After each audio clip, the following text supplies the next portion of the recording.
DynCorp is an American private military contractor founded in 1946.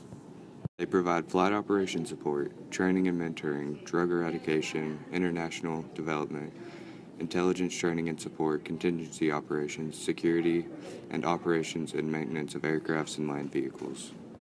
The early term globalization has a long history. Ancient Greek culture, for example, spread across much of southwestern Asia, northern Africa, and southern Europe. The globalization of Greek culture came with the conqueror Alexander the Great. The early term globalization, modern globalization is the tendency of business, technologies, or philosophies to spread throughout the world, or the process of making it happen. DynCorp represents modern globalization because the company provides services for the U.S. military in Bolivia, Bosnia, Somalia, Angola, Haiti, Colombia, Kosovo, and Kuwait. DynCorp exploration with the government for drug work, expansions of their programs, equipment, and their location, and European trading led way to globalization today. As of 2009, DynCorp employed 16,800 people. A DynCorp employee could compare to the Atlantic slave trade because, just like the slave, someone of higher power or more experience teaches a new worker their duties. Also, like the slaves, the DynCorp employees are needed for labor. DynCorp does many positive things daily to improve the world and affects many lives day to day. The way DynCorp International has affected lives is by helping mentor and train Afghan soldiers, officers, and recruiters across Afghanistan. The international peacekeeping mission in Somalia faced serious equipment, deployment, and sustainability challenges. DynCorp was engaged to support Somalian peacekeeper operations and African Union logistic operations.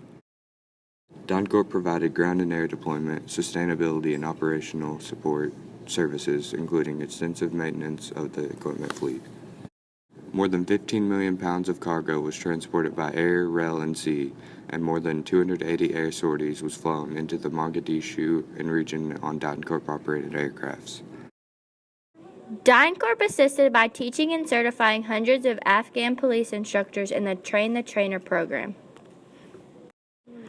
Training topics include basic training, border training, advanced police training, special police training, also known as SWAT, criminal investigations, SWAT officer training, and curriculum development. DynCorp mentors have helped support the development of a meaningful Afghan law enforcement capability. DynCorp maintenance teams provide aviation maintenance in locations around the world. The team provides limited-level repair with maintenance engineering approval and installation of work orders. DynCorp provides daily maintenance on all rotary wing aircrafts and government-furnished property or equipment. DynCorp has contributed to the U.S. by supporting their counter-narcotics missions with their aviation expertise and resources.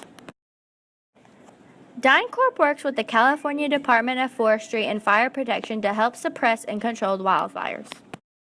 DynCorp International has earned the 2015 Federal Aviation Administration Diamond Award for the excellence of 3 of its programs.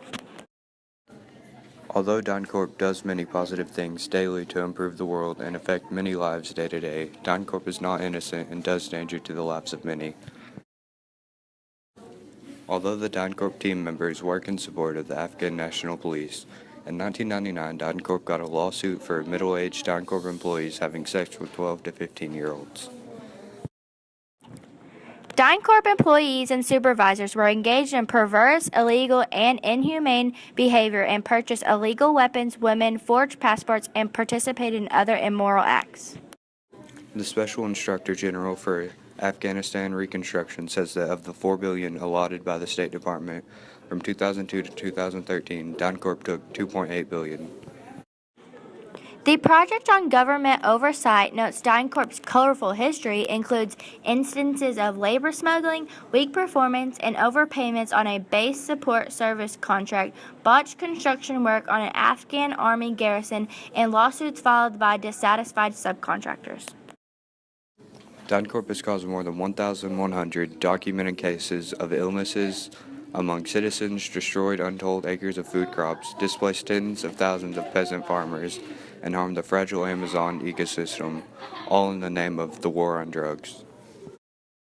DynCorp International does anti-drug work for the U.S. government, being hired to aerially spray coca and poppy plants with herbicides in parts of Colombia.